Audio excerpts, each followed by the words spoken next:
8 yoshlik qizimiz bosh miya degan giz kasallikdan ko'zi ko'rmay qolgan, qulog'i eshitmay qolgan, yurmay kelgan O'zbekistonga.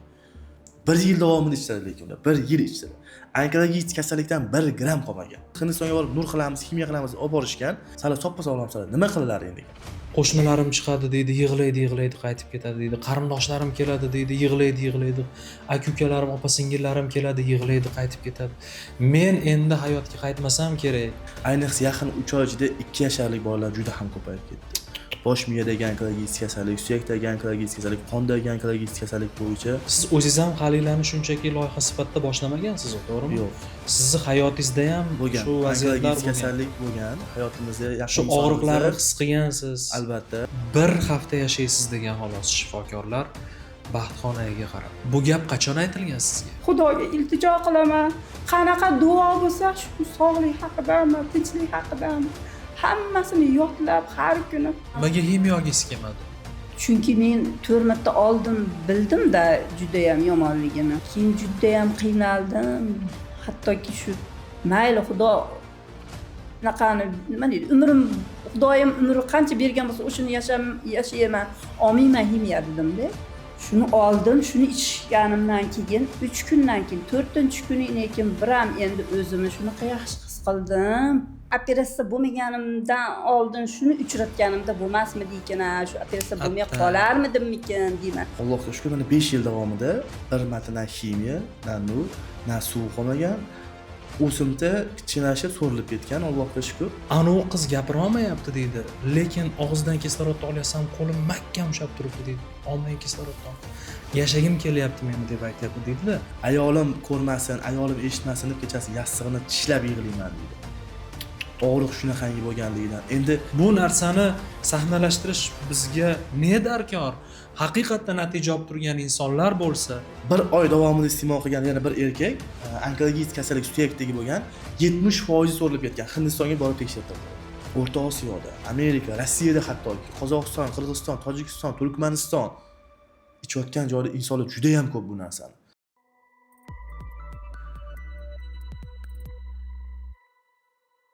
Assalomu alaykum. Ijodiy safar bilan Farg'onaga borganimizda hali 50 ga ham kirmagan ayolning hikoyasidan qattiq ta'sirlandim. To'g'ri, yashayotgan muhiti, u yerdagi sharoit e'tiborimizni u qadar tortgani yo'q. Chunki gapirilayotgan gaplar ortidagi og'riqlar bizni qattiq og'rintirdi. 45-50 yosh atrofidagi ayolning turmush o'rtog'iga vasiyat qilishi, o'lsam kelarsiz degan gaplarni aytishi, yaqinlaridan uzila boshlashi, yotib qolishi, hammadan ajrashi, kelganlarning endi onkologiyadan o'tib qolarkanda degan nigohlarini hazm qilishi u ayolni shu qadar og'ir holatga tushirgan. Shifoxonalarda davolangan, choralar ko'rishgan, ilgari ko'krak bezi saratonidan aziyat chekkan, keyin jigarida bu muammo aniqlangandan keyin hayoti shu qadar chigallashib ketganidan hatto yaqinlari ham kulmay qo'ygandi, deydi biz bilan suhbatda ayol, uning qo'ni-qo'shnilari, farzandlari. Lekin ularning hayotiga shunday bir yechim kirib keldi. Va hozir shu yechim haqida gaplashamiz. Assalomu alaykum. Assalomu alaykum. Xush kelibsiz. Salomat bo'ling. Siz bilan ilgari ko'p onkologik kasalliklar haqida gaplashganmiz, uni yechimlari haqida gaplashganmiz. Lekin men borib shu bemor ayolni og'rig'ini his qilganimdan keyin eshitib turib, to'laqonli his qilib bo'lmaydi. Og'rig'ini eshitganimdan keyin haqiqatan ham bu yo'nalishdagi odamlarni qutqarish kerak degan xulosaga keldim. Albatta. Halila mahsuloti ostiga shior yozibsiz, og'ir kasalliklarning yengil yechimi. Haqiqatan onkologiyani og'ir kasallik deb ayta olasiz, to'g'rimi? Mana ichida necha yildan beri yuribsiz. Albatta, hozirgi paytda bu juda ham og'ir kasallik hisoblanadi. Ayniqsa ko'pchilik yoshlarimiz, yosh katta insonlarimiz orasida juda ham ko'p tarqalyapti hozirgi paytda. Bu kasallik kundan kunga yosharib boryapti. Chunki oldin ko'pincha holatlarda 50-60 dan keyin bu kasallikni kuzatsak, hozir 1 oylik chaqaloqda ham, 3 oylik bolada ham, 6 oylik, 2 yoshlik bolada ham, ayniqsa yaqin 3 oy ichida 2 yoshlik bolalar juda ham ko'payib ketdi. Bosh miyadagi onkologik kasallik, suyakdagi onkologik kasallik, qondagi onkologik kasallik bo'yicha juda ham ko'pchilik inson chiqib, xayrida mahsulot iste'mol qilayotgan insonlar juda ham ko'p. Va bir narsa savol bermoqchi edim sizga. Hozirgi misol keltirgan ayolingizni siz o'zingiz uchratib qoldingizmi? Suhbatlashib qoldingizmi? Biz o'zi aslida jigardagi muammoni bartaraf etilgani to'g'risida suhbatlashish uchun borgan edik. Jigardagi onkologiyani yengish uchun Halila mahsulotidan foydalanganini aytib qoldi-da, parallel ravishda boshqa dorilarga qo'shimcha. Va u ayol aytayapti-da, shifoxonaga shu mahsulotni qabul qilganimdan keyin bordim deydi. Tetik holatga keldim deydi, yura boshladim deydi. Va shifokor qarab turib, "Nima qildingiz?" deb savol beryapti. Shifokorlar ham hattoki hayron deydi. Tabiiyki bu mahsulot haqida ayta olganim yo'q. Yana nimadir gaplar ko'paymasin dedim. Lekin ana shu joyda yotganlarni juda ko'pchiligidan eshitdim. Endi biz ham murojaat qilamiz degan gapni deb aytib qoldi. Endi men masalan tomoshabinlarga aytaman-da, Halila mahsulotini ichib foyda topdim degan gapni eshitish uchun biz shu Toshkentdan Farg'onagacha boribmiz-da, qarang, taqdir taqozosi bilan. Bo'lmasam bizga nima? U ertaga to'qisak Toshkentda ham to'qib qo'yaveramiz bitta uyga kirib, masalan. Lekin real natija bo'lganidan biz ham quvonib qaytdik. Ayniqsa sizni mana bu kutilmagan holatda bo'lgan bo'lsa. Kutilmaganda bo'ldi. Tashqi tomonlama kuzatganingizda yoki eshitganingizda o'zingizda fikringiz qanaqa bo'ldi? Ochiq oydin. Qarang, meni e'tiborimni tortgan jihati ayolni saqlab qolish uchun hamma bor kuchi bilan harakat qilgan. Bor budini sotgan. Hattoki sotish uchun uyimizda narsamiz ham qolmadi deb aytdi-da. Qo'shnilarim chiqadi deydi, yig'laydi, qaytib ketadi deydi. Qarindoshlarim keladi deydi, yig'laydi. Aka-ukalarim, opa-singillarim keladi, yig'laydi, qaytib ketadi. Men endi hayotga qaytmasam kerak. Dadasi og'irlashyapman. Kelmay turavering. Mabodo o'tib qolsam kelasiz. Yana nimadir bo'lib tuzalib ketib qolsam yo'l kirezga ovora bo'lmang degan gaplar aytdim hattoki xo'jayinimga deyapti-da. Endi farzandlar yonida o'tirgan qizini og'rig'i buni shunchaki hazm qilish qiyin bo'ldi menga. Insonlar borki, 2 yoshlik farzandini quchoqlab yig'lab telefonga kecha promo efir qilmadim Telegramda. 2 yoshlik farzandini bosh miya stankalagi kasallik bo'yicha Halila mahsulotini o'sha buyurtma qilmoqchimas deb doktorlar javob berib 4-bosqichga o'tib ketdi. Doktorlar javob berib nima qilishni bilmayapman deb qo'ng yig'layapti promo efirda. Bola уже komaga tushib qolgan. Endi tasavvur qiling, komadagi insonga siz komada yotgan paytda ichayotgan insonlar ko'p Halilani. Ya'ni qanaqa kateter orqali shpris kelib turib, shpris orqali quyishayotgan insonlar bor, yo'q emas. Natijada inson olgan insonlar ham bor, yo'q emas. Ona ham qo'ng'iroq qiladi. Ya'ni mijoz emas, ona qo'ng'iroq qiladi, ota qo'ng'iroq qiladi. Bemorning kimisidir. Ha, umr yo'ldoshi qiladi yoki onasi uchun qiladi, otasi uchun qiladi. Bu insonlar bilan gaplashish turib, o'sha insonni o'rniga o'zingiz qo'yib ko'rib yoki his qilasiz-da, baribir xohlaysizmi, xohlamaysizmi, chunki sizni farzandingiz bo'lishi mumkin yoki siz aytaylik siz ham farzand bo'lishingiz mumkin yoki sizni ayolingiz yoki siz ham misol uchun aytaylik kimdir eri bo'lishingiz mumkin. Siz o'zingiz ham Halilani shunchaki loyiha sifatida boshlamagansiz, to'g'rimi? Yo'q. Sizni hayotingizda ham bo'lgan. shu vaziyatlar bo'lgan. Kasallik bo'lgan, hayotimizda yaqin Shu og'riqlarni his qilgansiz. Albatta, onkologik kasallik bo'lgan, yaqinimizda bo'lgan, bizda bosh miyada bo'lgan, miyada tuxumdek kattalikda suv yig'ilgan bo'lgan. Kista bo'lganda? Yo'q, o'simta bo'lgan, undan tashqari suv bo'lgan. Har kuni bir xil vaqtda suzurgi bo'lardi. O'shdan 20 minut, 15 daqiqa suzurgi davom etgan. Operatsiya qilamiz deyishgan, miyani ochmaymiz, tanagini og'izning ichidan kiramiz deyishgan, chunki orqa miyada eng pastda joylashgan bo'lgan o'simta. Biz yo'q deganmiz, Allohga tavakkal qilganmiz va shu narsani iste'mol qilish boshlaganmiz. Allohga shukr, mana 5 yil davomida bir marta na ximiya, na nur, na suv qolmagan. O'simta kichkinashib, so'rilib ketgan, Allohga shukr. Hech qanaqa na kattalashmaydi, na kichkinashmaydi, o'zi blokada bo'lib qotib qolgan joyida. O'zingiz shu jarayonlarni ustida turib kuzatgansiz-da, shu bemorga menimcha yordam ham ko'rsatgan bo'lsangiz kerak o'z qo'llaringiz bilan. Har kuni bir paytda shu soatni kutib o'tirishdan og'ir bo'lmasa kerak, epilepsiya bo'ladi degan. Bunaqa narsada juda og'ir. Ayniqsa misol uchun aytaylik, eng og'iri o'zi ko'proq insonni, o'sha yaqin insoningizni ko'rib turib, unga yordam bera olmasligingizda. Ya'ni u inson so'nyapti. Aytaylik, juda ko'pchilik inson chiqib qo'ng'iroq qilishgan aytadi. So'nyotgan insonni ko'rib turib, na unga yordam, pulingiz bor, mol dunyoyingiz bor, sog'lig'ingiz bor. Manikini ola qolsin deysiz-da. Men sog'lig'imni beray deysiz-da bir xil payt. Lekin yo'q. Iloji yo'q u narsani. Yana qanaqa og'riqlar his qiladi rak odammi, bemorni yaqinlari ichida? Xo'p, 5 soniyadagi u inson bormi yo'qmi uni hech kim bilmaydi. Eng yomoni shu. Eng yomoni shu, misol, chunki rak kasali shunaqa kasallikki, uni bir inson, yaqin insonim yaqinda operatsiya bo'ldilar. Boshqa umuman yaqin insonim chetda yashaydilar ular. Chetda yashaydilar ular. Onkologik kasallik bo'yicha operatsiya bo'lishdi, lekin kimyoviy hech narsa qilishmadi. Lekin 1 yildan keyin mana hozir yana operatsiya qilishga to'g'ri kelyapti ularni. Aytdim, qiyin bu, chunki u insonning farzandlari bor. O'zingiz o'ylab ko'ring, kichkina farzandlari bor. U farzandlarga ham ona bo'lish kerak, ularni voyaga yetkazib, uyli, joyli, egasiga topshirish kerak. Xohlaysizmi, xohlamaysizmi, baribir o'ylaysiz, chunki har bir inson o'zining farzandiga, ota-onasi o'zining farzandi o'ziga buyursin. Chunki hech kim o'zini ota-onasidek bolasiga baribir mehr bera olmaydi.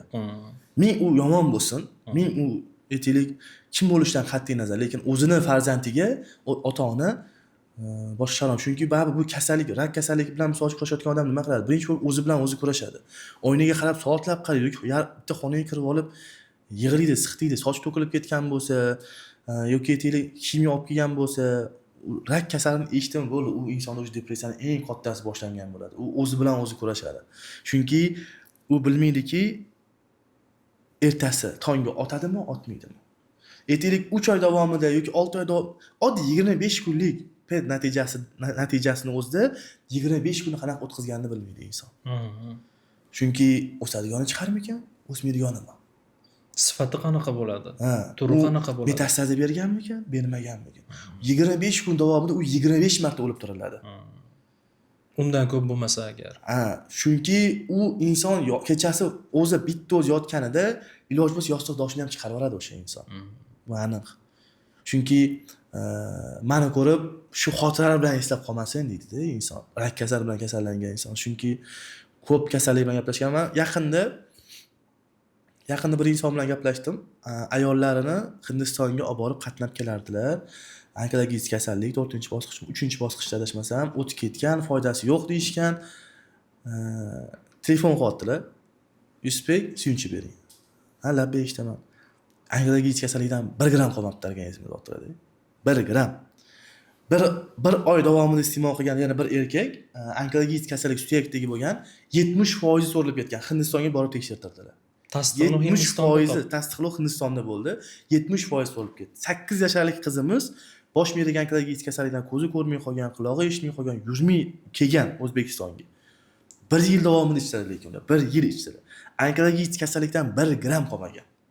Hindistonga borib tekshirib, Hindistonga borib nur qilamiz, kimyo qilamiz, olib borishgan.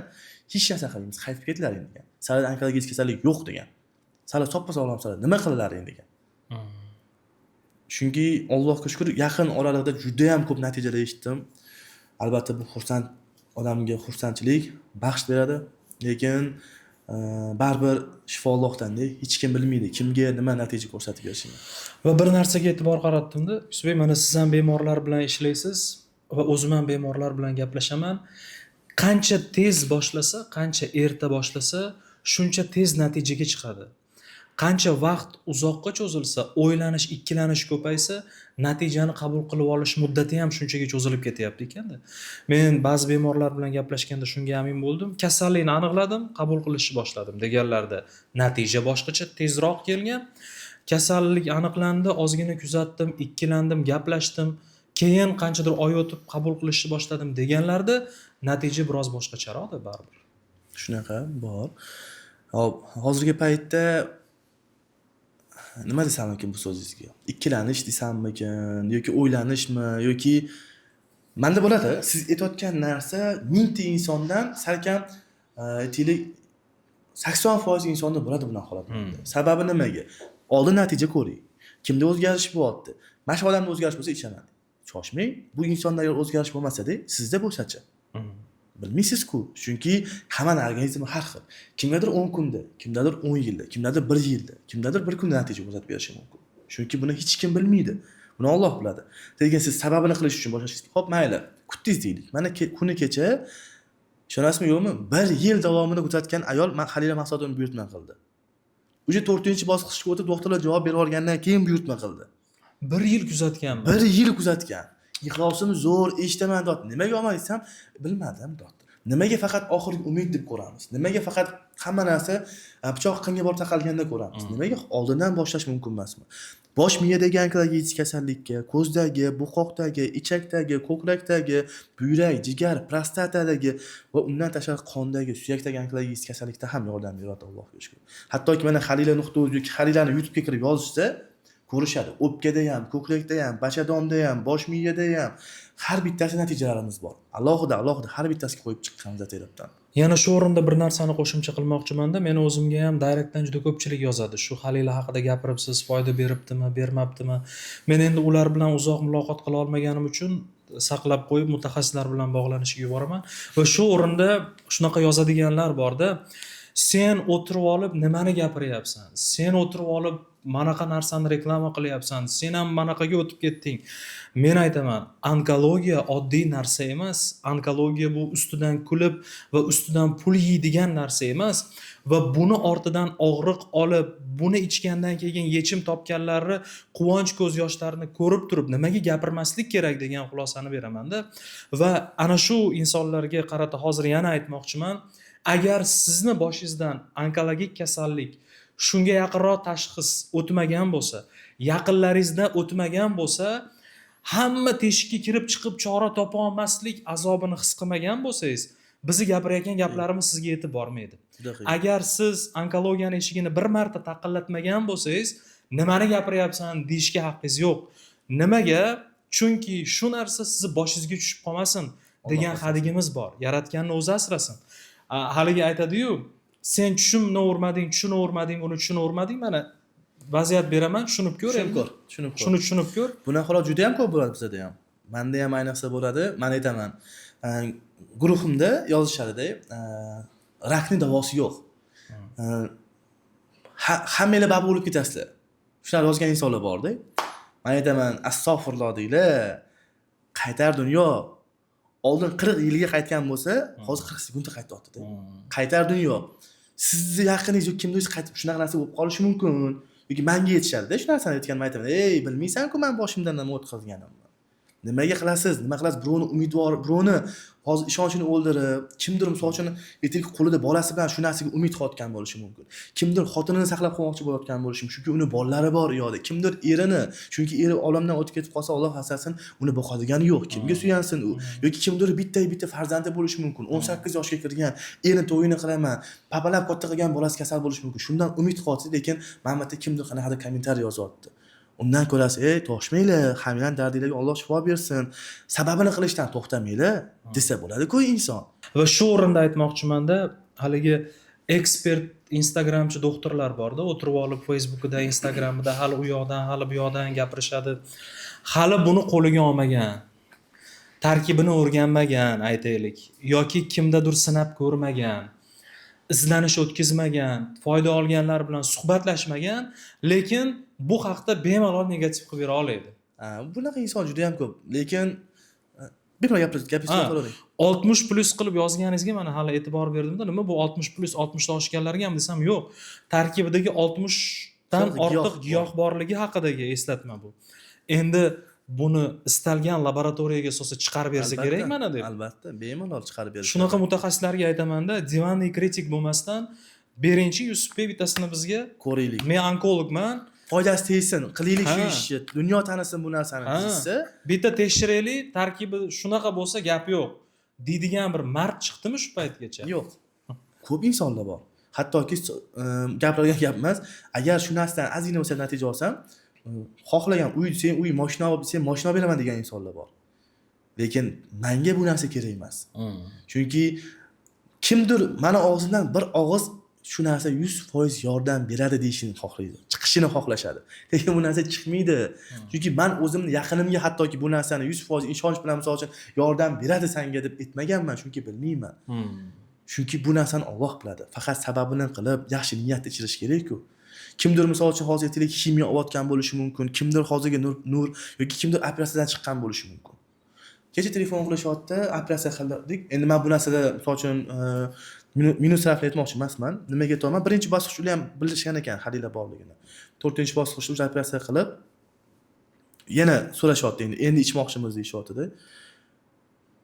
Hozir o'simta butun tanani egallab olganda o'sha.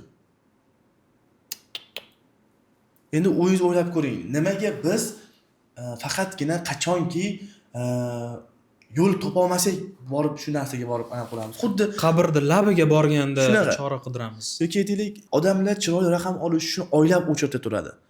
Yillab o'chirta turadi. Lekin nimaga sog'lig'i uchun yo'q? Nimaga men hozir bu narsani iching deyapman? Onkologik kasalligi bor insonga. Nega men sog'lom insonga mashina iching demayapman? Nega sog'lom inson olib ichmayapti shu narsani? Nimaga faqat kasal bo'lgandan keyin ichish kerak bu narsani? Aslida profilaktika uchun qo'l kelsa ham. Albatta, hozir 30 yoshlik bir insondan so'rang, necha marta umring davomida doktorga borgansan, doktor ko'rigidan o'tgansan deng. Necha marta derkan? Qoniqarli javob ola olmasligingiz aniqda bu bor edi. Endi onkologiya shunaqa kasallikki, aytaylik, yomon ko'rgan odamingiz bor, dushmaningiz deb faraz qilaylik. Shu dushmaningiz ham rak bo'lib qolganini eshitsangiz, shu ham tuzalib ketsin deb o'ylaydigan Albatta. kasallikda. Dushmanga ham ravo ko'rmayman bu kasallik. Dushmanga ham ravo ko'rilmaydigan Albatta. kasallik. Lekin shu kasallik tanasida borligini bilib turib vaqt o'tkazadigan odamlar bor. Juda ko'p. Juda ko'p. So'rayman. Qon ketmayaptimi? Ishtahangiz yaxshimi? Yering ketmayaptimi? Yorib chiqmadimi so'rayman. Yo'q. Alloh saqlasin, unaqa narsa yo'q deydi. Alloh saqlasin, bo'lmasin, lekin bo'lishi mumkin agar oldini olmasangiz deyman. Kimdir kurashadi, kimdir kurashmaydi, kimdir doktorga boradi, kimdir bormaydi. Shunaqangi insonlar bor, bilamanki, deydi, menga hozir yomon narsa aytadi, doktorga bormaydi. Men iltimos qilaman, ey doktorga boring, tekshiruvdan o'ting deyman. Men iltimos qilaman. Meni mana shu halilam shunaqa eliksirki, doktor shart emas degan gap aytilmaydi. Yo'q, unaqa narsa yo'q. Buni ichdan bo'ldi, doktorga bormayman degan narsa yo'q. Borish kerak inson baribir. Nega bormaysiz? Meditsinani misolchi hech kim yomonlayotgani yo'q. Meditsina borki, insonda hozirgi paytda qancha kasallik aniqlanyapti. Agar meditsina bo'lmaganda hozir rak borligini qattan bilishardi u inson. Bir-biriga tirgak, ko'makchi. Albatta, har bir narsa bir-biriga bog'liq. Lekin har doim men bir narsani aytaman, men ko'pchilik aytadi, ximiya oldim, operatsiya qildirdim, endi halidan ichsam bu ta'sir qilmaydimi deyshadi. Yo'q, unaqa narsa yo'q. Ximiya ham, nur ham o'zini yo'liga, bu o'zini yo'liga. Buni o'zini vazifalari bor, uni o'zini vazifalari bor. Bu insonning organizmidagi birinchi etapda onkologik kasallikning ildizini quritib bergani hisobiga ishtaha ochiladi. Organizm yaxshilanadi. Undan tashqari og'riqlar oladi. Hattoki morfiy qo'llayotgan insonlar hozir morfiy qo'lni tashlab yubordi. Shu darajada og'riga O'tgan safar o'zingiz gaplashgan Muhabbat opa sizda bo'lsa aytgandilar. Aytgan. Muhabbat opa sizdan keyin yana bir marta o'sha to'xtatib qo'yganlardagi yana qaytalanib qoldilar. Hozir Alloh shukr yana yaxshilar. Chunki bu narsani iste'mol qilayotganda iloji bo'lsa 1 yil davomida iste'mol qilishga tindirmasdan. 1 yildan keyin 3 oy, 4 oy dam olib turib yana, chunki onkologik kasallik insonning organizmida bir qumma zarrasidek qatda qolib ketganini hech kim bilmaydi. U narsa keyin shuna tish tirnog'i bilan joylashib olib, nish otishni boshlaydi. Bekorga aytmayman, halilar ham qondan, ham suyakdan, ham teridan, ham yumshoq to'qimadan chiqarib yuborish yaxshi yordam beradi deb. Chunki xuddi aytaylik qorong'i zulmatda o'tirsangiz, siz qatdandir kichkinagina yorug'likni kutishda nur tushsa o'shanga talab emasmi? Rakam xuddi shunaqa narsa. Asha ayol bilan gaplashganimda, endi biz kadr ortida o'tirib ro'molchani olib yig'lavermaymiz, lekin ichimiz yig'lab turadi-da. Chunki o'zimizda ham onamiz bor. Onamizning onasi bor. Yaqinlarimizni, do'stlarimizni onalari bor. Ularda hayotida uchrasin demayman, lekin eshitasizmi yo'qmi, shu ssenariyni o'zingizning hayotingizga ozgina kirgizib ko'rasiz-da. Albatta. Xohlaysizmi yo'qmi, ong bu narsani Kirgizadi. darrov ssenariylashtirib yuboradi, o'zingiz onangiz bilan. To'ppa-to'g'ri. Asha ayol aytayapti-da, qarang qoshlarim yo'q deydi. Ro'molini oldi, sochlarim to'kilib ketgan deydi. Va haligi kinolardagi epizodlar bor-ku, oynaga qarab olib, ko'zida yosh bilan motivatsiya berib, onasini sochini oladigan bolalar, ayollar. Azaldan odamlarda shunaqa shakllanganda, onkologiyami bo'ldi o'ladigan kasallik. Onkologiyani eshigini tagiga borish, bu hammasi tugabdi deyish. Borib bitta onkologik больницаga tekshirtirib yuboring desa, o'sha yerda o'zida odam yuragi shuv etib ketadi-da, masalan, hozirgi paytda. Lekin bu stereotiplarni, bu tushunchalarni sindiradigan payt kelganda allaqachon. Menga misol uchun aytsam, xudo xolos yaxshi bo'lib ketasiz, sog'ayasiz desam, rakka davosi yo'q deyishadi. Xo'p, davosi bo'lmasa nega menga qo'ng'iroq qilyapsiz deyman. Xo'p, o'zingiz sog'ayishni xohlamas ekansiz, sog'ayishga imkon yo'q deyotgan ekansiz, nimaga menga qo'ng'iroq qilyapsiz? Mendan nima xohlayapsiz aynan? Siz xohlagan narsani men baribir etmayman. Men qanaqa qilib hech narsasiz sog'ayotgan insonlar bor. Onkologik kasallikdan dori, darmon, kimyo, nursiz sog'ayotgan insonlar bor. Nimaga meni haqqim yo'q kimdirni hozirgi paytda kasalsan, san deb turgan odamni sog'ayib ketasan yoki san battar bo'lasan deyishga haqqim yo'q. Unga men umid bermasam men nima qilib o'tiribman? Uni yonida kimi bor, kimi yo'q bilmasak. Ishonasizmi? Ayollar bor. Onkologik kasallik bilan kasallanib qolgandan keyin turmush o'rtoqlari bilan ajrashib ketgan, talog'ini berib yuborgan, qanchadan qancha. Bitta o'zi Rossiyada chet el yurib, hozirgi paytda ishlab, rak kasali bilan kasallangan insonlar ishlab, kimiyasini, nurini, dorisini, operatsiyasini qilib yurgan ayollar bor, qanchadan qancha. Chet davlatlarida hozir. Er nomardlik qilib tashlab ketgan. Albatta, Rossiya, Turkiya, hozirgi paytda xaridlarni qayerda ichyapti bo'ysiz? O'rta Osiyoda, Amerika, Rossiyada hattoki, Qozog'iston, Qirg'iziston, Tojikiston, Turkmaniston ichayotgan joyda insonlar juda ham ko'p bu narsani. Lekin bitta narsani faqat tushunish kerak. Hozir bu narsani men ham ichaman. Sog'lom inson ham ichsa bo'ladi. Kasal inson faqat ichish kerak yoki kasal inson faqat sog'lom turmush tarziga qaytish uchun harakat qilish kerak degan narsa yo'q. Sog'lom inson ham kasal bo'lmasligi uchun harakat qilish kerak-ku. Albatta. Eng to'g'ri yo'l shu o'zi aslida. Lekin biz nimagadir faqat kasal bo'lgandan keyin sog'ayishni o'ylaymiz. Chunki nimaga aytaman? Mana shu gapingiz uchun bir misol keltiraman. 6 oy davomida halila mahsulotini kuzatib, 6 oydan keyin Allohga tavakkal qilib, og'irlashib qolganini olib ichishgandan keyin juda ham yaxshi bo'lgan. Bemor yeyishi, ichishi, o'ziga kelishi, gaplashishi boshlagan. 3 oydan keyin yoki 2 oydan keyin olamdan o'tgan bemor. O'sha inson bilasizmi qancha yig'lab telefon qildi menga? Men ahmoq 6 oy oldin nega olib bermadim shu narsani? Men natijasini ko'rdim-ku. Men o'zimni onamdan shu narsani qizg'andim. Men o'zimni onamni o'z qo'lim bilan o'ldirdim deb rosa yig'ladi o'sha inson. Chunki u natijasini ko'rib bo'ldi o'sha, lekin vaqt kamlik qildi. So'nggi pushmon o'zingga dushman deb bekorga aytmaydi-da. Bu inson o'ziga bog'liq. Men majburlab bir narsani unga bera olmayman. Va sehrli tayoqchangiz ham yo'q. Men faqat haqiqatni aytaman. Nimaga yordam berayotganini, men yordam beradi deb emas, yordam berib kelayotgan insonlarni ko'rsatib misol qilib bera olaman. Aytolmayman, mana ko'ring, bor, yo'q emas. Agar onkologik kasallikdan natija ko'rayotgan insonlar yo'q bo'lganini men aytmasdim. Assalomu alaykum. Baxtxon aya bilan kadr ortida gaplashib qoldik-da. Ta'sirlanganimiz ham bejiz bo'lgani yo'q. Bir hafta yashaysiz degan xolos shifokorlar Baxtxon ayaga qarab. Assalomu alaykum Baxtxon aya, xush kelibsiz. Va alaykum assalom. Bu gap qachon aytilgan sizga? 22-yil iyul oylarida. Iyun. Bir haftadan bir nechta yuztasi o'tdi mana. Shu yoyilib ketadi dedi. Onkologiya. Metastaza deydimi shuni, nima deydi? O'sha tarqab ketadi shu hafta ichi dedi. Qildiringlar operatsiya dedi. Bizada dedi 15 million dedi. Sizlarda dedi bepul qiladi. Farg'onada. U bepul degani ham bor ekan endi. Bepul emas u. Ishqilib pul ketdi. Har holda 15 million emas. 15 million emas. Bitta buzog'imiz bor edi. Buzoqni sotib qo'limizga olib ketganmiz Farg'onaga. Operatsiya qildirdingiz? U paytda qildirib 4 ta ximiyadan keyin qildi ham operatsiyani. 4 ta ximiyadan keyin. Sizda onkologiya aniqlangan, rak kasalligi aniqlangan. Qayerda? Shu Bachadonda degan. Ki Farg'onaga keldik, nima akusherka qizimiz Bachadon bo'yni degan dedi. Xavotir olmanglar, birinchi bosqich nima deganini bilmay, boshlanishi ekan deganini bilaman. Ag'ini bilmay, keyin tomografiya ular ham qildirdi, bu yoqda ham Toshkentda ham qildirdik. 4 marta kimyoterapiya olgan. 4 ta kimyoterapiya oldik. 5-oktyabrda keyin operatsiya qilishdi.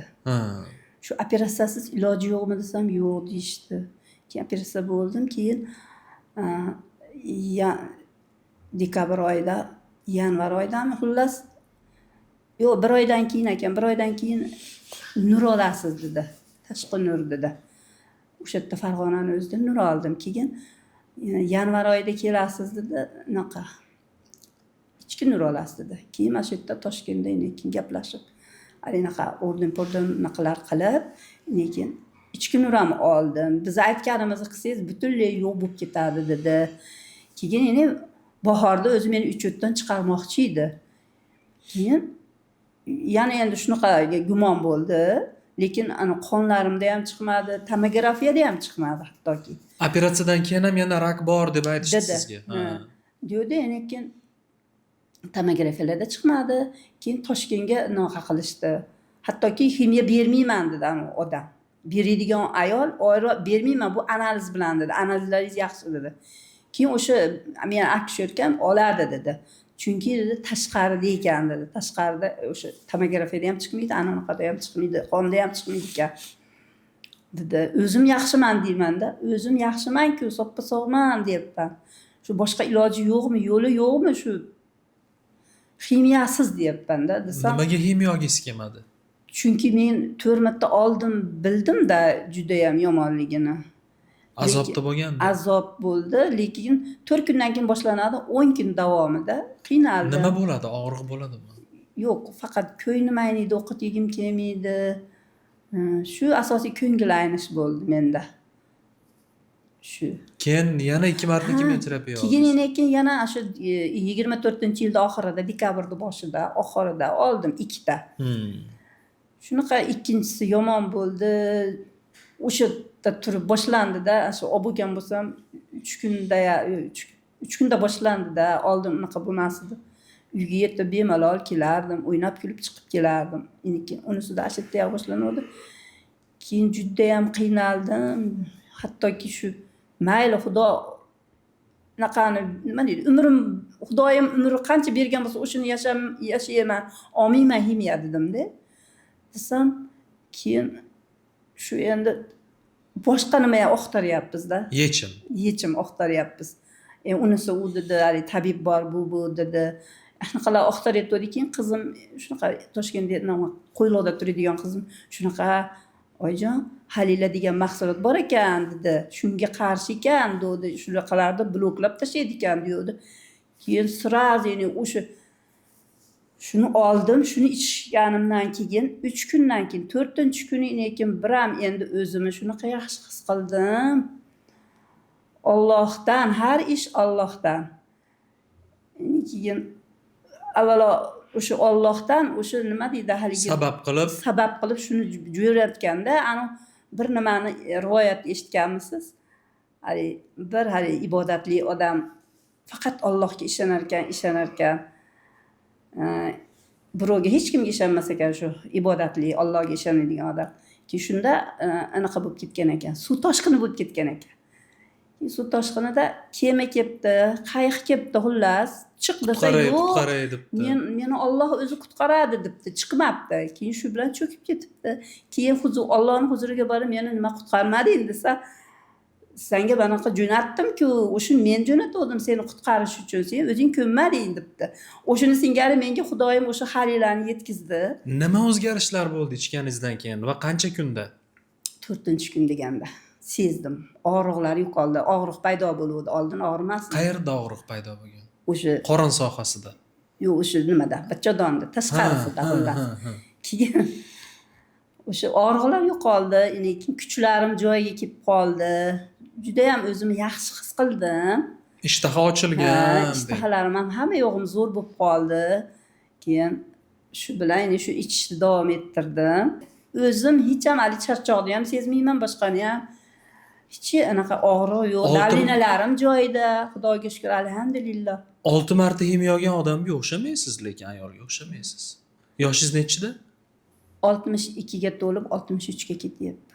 Ilohim umringizni bersin. Lekin kirganingizda men o'yladim, qizingiz bilan kelibsizmi yoki nevarangiz bilan keldingizmi? Birorta bemor olib kelibsiz deb o'ylabman men. Bilsam siz o'zingiz boshingizdan o'tkazgan ekansiz bu narsani. Lekin ko'rinishingizdan haqiqatda bemor insonga o'xshamayapsiz. Rahmat. Foydasini haqiqatda sezdingiz. Haqiqatdan sezdim. Endi nima, men hayolimda endi butunlay yaxshi bo'lib ketay avvalo. Hammaga shu Farg'onaga borib ham kasallarga aytkim keladi. Chunki men o'sha Farg'onaga borganimda dekabr oyida. O'shunda ham mablag'imiz yetmay qoldi-da. Nasiyaga bering desam, aptekachi bermayman dedi. Shunda yig'lab. Boshqa dorinimi? Yo'q. nimaga edi? Ha, o'sha ximiyani. Ximiya yo'q ekan. Pulga oldik. O'shanda qarzga berib turinglar, keladi bugun ertalab pul yo kechqurun keladi desam, yo'q dedi. Do'din lekin yig'ladim. Haligilar bilan endi asabim joyida emas, urushib ketay dedim. Keyin nimalarni olib kelyaptirib oxirgi marta ximiyani olib kelyaptirganda duo qildim. Ilohim, hamma kasalga Alloh shifo bersin. Aptekalar yo'q, bekilib ketsin dedim. Sizlar boshqa ish qilinglar dedim. Ilohim dedim. Kasallarimizga bir Alloh g'oyibidan shifolar bersin dedim. Yaxshi bo'lib ketsin ilohim. Shu kasalliklar yo'q bo'lib ketsin deb yig'lab chiqib kelganman. Shunda Xudoga iltijo qilaman. Qanaqa duo bo'lsa shu sog'lik haqidami, tinchlik haqidami, hammasini yodlab har kuni namozlarda har kuni o'qiyman, Xudodan so'rayman. Xudoga ishonaman birinchi bo'lib. Xudo mukammal shifo berayotgan rost bo'lsin. Ilohim, avvalo shu Allohga hamd va sanolar bo'lsin. Shuni bandalariga, balki shu bandalariga shuni shifo qilib chiqargan. Inshaalloh. Shuni nima deydi? O'shuni boshlab shu Toshkentga, O'zbekistonimizga olib kelganlarga rahmat, Allohim rozi bo'lsin, ilohim. Bemorlarga nima deysiz? Bemorlarga aytaman, shu halila mahsulotini ichinglar. Xudodan so'ranglar birinchi bo'lib, Alloh shifo berguvchi faqat Alloh. Xudodan so'rab, ishonib, shu nimani halila mahsulotini ichinglar deyman. Ilohim, Allohim umrlaringizni ziyoda qilsin, kasallarimizga shifolar bersin. 60 dan ortiq giyohlardan tarkib topganda halila tarkibini o'qib ham chiqqandirsiz o'zingiz. Mana tanangizda bo'lgan o'zgarishlardan ham sezibsiz. Rangingizni o'zi ham aytib turibdi. Menimcha tomoshabinlar ham menimcha siz deb shubhalanib o'tirishgan bo'lishi ham mumkin. Balkim aytibman. Boshdan o'tkazmagan odam bilmaydi-da. Bilmaydi. Lekin bitta narsa aniq, sizni ko'z yoshlaringiz bekorga to'kilmayapti-da. Sizni ko'z yoshlaringiz mayga kelib rol o'ynab berayotganingiz uchun to'kilmayapti-yu. Siz haqiqatni aytayotganingiz uchun ichingizdan og'riqlarni his qilib va mana shu kasallikni qachonlardir tuzalmas deb aytilgan kasallikni, masalan, yengib o'tib, uni ustidan g'olib kelganingiz uchun bu quvonch ko'z yoshlari to'kilyapti-da. Bu narsani sahnalashtirish bizga ne darkor? Haqiqatdan natija olib turgan insonlar bo'lsa, mana Baxtxon aya singari o'zlari kelib, men foyda topdim deb o'tirganlari uchun ham biz gapiryapmiz va mana shu ko'z yoshlariga, quvonch ko'z yoshlariga biz ham qo'shilgan bo'ldik. Ilohim bardavom bo'lsin. Shifoingiz mukammal bo'layotgan rost bo'lsin. Rahmat, baraka topinglar ilohim. Ilohim kasallarimizga avvalo Alloh shifolar bersin. Amin. Shu sizlarda shu mehnatlaringizni Allohim rozi bo'lsin, Allohim. Rahmat hammalaringizga. Siz ham rozi bo'ling. Ilohim yaqinlaringizni har doim yuzga kirganda ham duo qilib o'tiravering. Ilohim rahmat, rahmat. Sog' bo'linglar. Rahmat. Haqiqatda sezdingizmi foydasini? Ha, o'sha kuchim xuddali nima deydi? Yosh odamni avvalgidek bo'lib qoldi. Avvalgidayman. Endi men operatsiya bo'lmaganimdan oldin shuni uchratganimda bo'lmasmidi ekan, shu operatsiya bo'lmay qolarmidimmikin deyman. Chunki operatsiyadan oldin haynaqa berar ekan, nima edi? Nima? Semirtiradigan nima? Gormonlar, gormonlar berar ekan. Ana shu gormonlar meni endi ozgina qiynayapti hozir.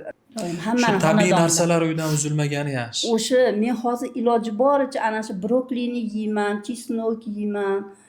Keyin yana nima mayizni evitib ertalabda nahorda yeyman, o'sha qonim normalniy tursin deb. Ta'siri sezilyapti lekin. Keyin yana ish qilib nima anaqa qilsa immunitetni ko'tarar ekansa, Allohimdan so'rab, Allohim shifo qilgin tanamga, ibodatlarimizga quvvat qilgin deb har doim o'sha yeyotgan narsamni Allohdan so'rab yeyman. Birinchisi ixlosda baribir, hamma narsaga ixlos qilsangiz bo'laveradi. Menga telefon qilishadi, ko'kragim juda ham qattiq og'riyapti desam bo'ladimi?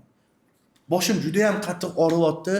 Bir xil payt ko'zimni oldi xirashkada qo'rqib ketibman. Menda rak bormikin deydi. Necha yoshsiz? Sen 35 yoshman. Doktor bilan tanishmi desam, ha dedi. Doktorga borib doktor ko'rikdan o'ting deyman. Tashxis aniq qiling. Yo'q, tashxis yo'q. Ular o'ziga tashxis qo'ydi. Menga nima deyishyaptanimgina, meni ko'kragimga qattiq bir bez kelib qolgan, doktorga borgani qo'rqyapman. Yomon kasallik desachi.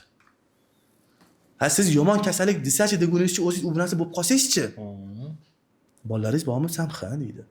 O'zingiz o'ylamasangiz bolalaringizni o'ylang. Hop doktor nima desa der, lekin siz tekshirishingiz kerak-ku. Chora qilish bezi qochib uchun. qolgan bo'lishi mumkin. Limfa tugulari shamollagan bo'lishi mumkin. Baribir borib ko'rikdan o'tishingiz kerak-ku. Yo'q dedi, men bormayman. O'ziga o'zi shu narsani so'rab olib, o'zini o'zi agar bir qobig'ini ichiga solib qo'ymasa, Tamg'a yengadi. qo'yib olmasa-da. Bo'ldi, men rak ekanman, bo'ldi, tugadi, men o'laman endi. Yo'q. Sizga osondir, menga osondir bu narsani yetish balkim. Lekin men shu kasallar bilan ishlab yuribman-da. Sizga ham oson bo'lmasligi, sizga ham oson emasligi aniq-ku, chunki o'zingizni hayotingizda shunaqa inson yashagan. Albatta. Endi to'g'ri, menga nisbatan aytishingiz mumkin, sizga osonda Sarvar, sizni hayotingizda ilohim bundan keyin ham bo'lmasin, lekin Bo'lmasin ilohim, hech kimda bo'lmasin. Siz boshingizdan o'tkazgansiz buni. Yana bir misol esimga tushib qoldi. Yaqinda bir klinikaga bordim. Tez yordam avtomashinasini haydovchisi aytayapti. Yonimizdagi davlat shifoxonasidan deydi, bir 15 yashar atrofidagi qizni uyga tashlab kelishim kerak bo'ldi. Chaqirishdi. Yo'l-yo'lakay gaplashib ketdim. Nima tashxis qo'yilgan? O'pkasida rak aniqlangan, tarqab ketgan. Xullas bo'lmaydi deb qaytarib berishdi. Kislorod uskunasida ketyapti, deyapti. Shunday borsak deydi, 2 qavatli qilib uyni qurgan deydi. Bemalol tez yordam mashinasi uyini hovlisidan aylanib chiqishga imkon topa oladi deydi. Kiradi, orqadan chiqadi emas. Va deyapti, kislorod hech qanaqa uskuna olib kelib qo'ymadinglarmi? Bu qizni qanday desa, befoyda hammasi deb tayyorgarlik ko'rishib qo'ygan ekanda uyda. Endi tasavvur qiling deydi, meni deydi haydovchi aytayapti. Anavi qiz gapira olmayapti deydi, lekin og'zidan kislorodni olyapsam qo'lim mahkam ushlab turibdi deydi. Olmay kislorodni. Yashagim kelyapti meni deb aytayapti deydi-da. Endi bu narsani men hozir ta'riflab berib to'g'ri, ko'zim ozroq namlangan bo'lishi, boshqa bo'lishi mumkin. Shifokorlar didasi qatib ketgan, boshqa deyshadi. Ammo qarang, esini tanigan 15 yoshli qiz rak kasalligi tashxisidan keyin o'pkasiga tarqab ketganning orqasidan uyga javob berilyapti. Uydagilar umidni uzgan, lekin qiz umidini uzmaganda hali ham. Olmang shu kislorodingizni, mashinangizni kislorodini deb qo'limni mahkam ushlayapti deydi. Men nima qilay shu vaziyatda deydi-da. Nimaga gapiryapmiz degan savolga javobda bu. Shunaqa bizni qo'limizni ushlab turgan umidlar qancha bo'lishi mumkin? Uzoqda turib olib, sizga yelkangizga yopishib turganlar qancha bo'lishi mumkin? Bu narsani biz bilmaymiz, ko'rmaymiz. Mana shunaqa suhbatlarimizdan keyin mayli million odam eshigimiz tagiga yog'ilib kelmasin, lekin bitta shu hayotni qo'lini siqib turgan odam xotirjam qo'yib borib yashashni boshlasa, shu biza asl maqsadimizda aslida. Albatta. Va u insonga orqasiga bog'langan qo'llar ham bor-da, bir nechta. Biz faqat birgina inson emas, bir nechta insonga yordam bergan bo'lamiz. Kimdirning, misol uchun aytaylik, onasi bo'lsa, kimdirning ayoli. To'g'rimi? Kimdirning farzandi u. Ancha-muncha inson baribir bu narsani taskin topadi ko'ngli. Endi juda ham ko'p bunaqa holat, to'g'ri, juda ham bir ta'sirli holatda aytib berdingiz hozir. Bunaqa holat juda ham ko'p bo'lgan o'zimda ham. Qiyin. Insonlar telefon qilib, hatto shunaqangi erkak kishilar borki, yig'lab, "Yusufjon, orqa chidolmayapman uka" deydi-da. Ayolim ko'rmasin, ayolim eshitmasin deb kechasi yassig'ini tishlab yig'layman deydi. Og'riq shunaqangi bo'lganligidan. Endi keyin bir kichkinagina misol qiling. Hech qo'lingizmi, bu joyingiz yiringlaganmi, tishingizmi? Ha.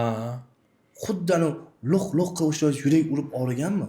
O'sha narsani 1000 barabarini tasavvur qilib ko'ring-chi. Yurakning ritmida og'riydi. Xuddi shunaqa lo'q shunaqa og'riq kuchli bo'ladiki, o'sha inson tishlab, yassig'ini tishlab yig'layman. Ayolim ko'rmasin, ayolim meni bunaqa holatda eslab qolmasin deb. Mana yaqinda bir mutaxassis bilan gaplashdik. Rak aniqlangan orqa umurtqasida deydi. Bemor qiz deydi, yosh 17 yoshmi, adashmasam nechidir yosh deydi, xullas o'smirlik davri deydi. O'tirgan joyda shunaqa tirnab yig'laydi deydi. Ushlab olgan joyini deydi, o'tirgan joyidagi predmetga qo'li shunaqa darajada kirib ketadi, og'riq azobidan deyapti-da. Balki shu suhbatlarimiz shunaqa og'riqlarga malham bo'lsa, ajab emas. Oldimizda turgan malham bo'lsa, o'z nomiga yarasha yengil yechim bo'lsa, ajab emas. Hamma yengil yechimni qidiradi-da baribir. Hech kim Marsga borib davolanib kelishni xohlamaydi. Eshigini tagida o'sib yotgan o'simligi tanasining qaysidir qismiga shifo bo'lsa, shuni darrov olib qaynatib ichib olsam deydi. Adayapmas. Va yillar davomida to'plab kelgan 5 yillik, 6 yillik azob uqubatlarini shu halinglarni 3 kun ichsa-yu yaxshi bo'lib qolsam deb o'ylaydiganlar bor. hamma niyatiga yetsin, lekin yengil yechim oldimizda turibdi-ku degan ma'noda bu suhbatlarni tashkil qilyapmiz demoqchiman. Agar bu sinalmagan bo'lganda, aytaylik onkologik kasallik bilan kasallangan insonlar ichmagan bo'lganda, aytaylik bir necha xil onkologik kasallik bilan kasallangan bemorlar natija ko'rmagan bo'lganda, ana unda ikkilansak bo'lardi. Bazangizda nechta odam bor? Qanchasi shifo topgan? Shuni ham aytib keting. Ba'zida insonlar natija ko'rgan insonlar soni juda ham ko'p. Hozirgi paytda 2 yoshdan tortib hozirgi payt 90 yoshgacha bo'lgan insonlar bor. Tog'ma-tog' sakrab yurgan insonlar bor. Kecha bir inson qo'ng'iroq qilib, 3 ta yaqinim onkologik kasallikdan sizdan natija oldi dedi. 3 ta dedi. Biramon efir qilib o'tiraman, 3 ta bir emas, 3 ta. 3-bosqichda, uchalasi ham 3-bosqich doktorlar javob bergan, juda ham ahvoli og'ir edi. Uchalasi ham natija olgani uchun meni o'zimni o'g'lim, men ko'rib gaplashdim. O'g'illar yotibdi haqiqatdan. O'g'limga olib bermoqchiman dedi. Uchala inson ham yaqinlarim natija olganim uchun olmoqchiman. Ilohim to'rtinchisi bo'lsin. Inshaalloh aytganingiz kelsin, lekin ota shunaqangi yig'lab telefon qildilar, video bilan gaplashdim. Ahvollari juda ham og'ir haqiqatdan. Shifoni Alloh beradi albatta. Bu sababini qilishdan to'xtash kerak emas. Hech qachon umidsizga tushib qolish kerak emas. Yechimi bor. Albatta har bir narsaning yechimi bor. Rakni ham bir nechta tabiatlisi bo'ladi endi. Buni o'zingiz ham yaxshi bilasiz. Shu kasallik bilan kurashayotganlar ham yaxshi biladi-da. Olinayotgan kimyoterapiyalar qaysidir turini yo'q qilsa, qaysidir turini noto'g'ri qo'llanganda rivojlantirib yuborishi ham mumkin. Endi qilinayotgan choralar tabiati aniqlanmasdan turib qilinsa, tabiiyki foydamizga ishlamasligi aniq. Aksincha bo'ladi. Halilada nazarimda unday narsa bo'lmasa kerak. Rakni har qanaqa turda yordam beradi, to'g'rimi? Albatta. Agar rakni har qanaqa turiga natija bermaganda, men bu narsani aynan rak deb emas, bosh miyadagi rak yoki bu qoqdagi rak deb birginasiga urg'u bergan bo'lardim. Albatta, Rak deb. chunki aytayman-ku, hozir bosh miyada ham, bu qoqda ham, ko'krakda ham, bachadonda ham, suyakda ham, qonda ham Alloh shu natijalarimiz bor, yo'q emas. Bardavom bo'lsin ilohim. Eng muhimi bir narsa faqat. Bemorga nima kerak? Nima xohlayapti? Bo'ldi. Agar siz iste'mol qilishni xohlaysizmi, mana. Yo'qmi, yo'q, undan ko'ra kuzatmang. Chunki ertaga afsuslanadi u inson. 1 oy, 2 oy, 3 oydan keyin u inson xalilani ko'radi-da, o'sha payt olib bermagandim deb ishoning, bir kunda yo'q deganda 10 ta shuna xat keladi menga. Bekor olib bermanman shu narsani. Olib berganimda balkim natija ko'rgan bo'lar, balkim oldinda yurgan bo'larmidi degan insonlar soni juda ham ko'p. Unday deydiganlar emas, yuqorida aytganingizdek shifo topdik deydiganlar ilohim Ko'paysin. yana ko'paysin. Ko'paysin. Savollaringiz bo'lsa, fikr mulohazalaringiz bo'lsa, ijtimoiy tarmoqdagi sahifalarda bemalol kuzatib, fikrlaringizni, savollaringizni yo'llashingiz mumkin.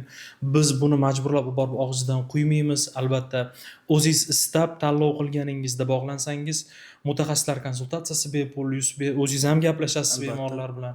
Yetkazib berish ham bepul va yana shunaqa xush xabarlar bilan, yaxshi natijalar bilan suhbat qilish nasib qilsin. Aytganingiz kelsin. Eng muhimi shu joyda shu kasallik bilan kasallangan insonlarga bir narsani aytib o'tmoqchi edim. Avvalambor shifo Allohdan-da. Hech qachon umidsizlikka tushmanglar. Kimiyami, nurmi, operatsiyami nima bo'lishidan qat'iy nazar, nima chora qilishingizdan qat'iy nazar umidsizlikka tushmanglar. Chunki baribir inson o'zini kimgadir kerak bo'lib yashashini his qilishni xohlaydi. Agar sizni farzandingiz bor bo'lsa, turmush o'rtog'ingiz bor bo'lsa, ular uchun harakat qilishdan to'xtamang.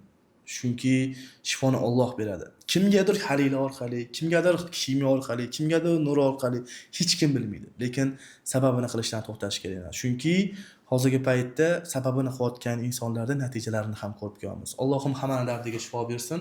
Umringiz uzoq bo'lsin. Sizga rahmat, kattakon suhbat uchun. Salomat bo'ling.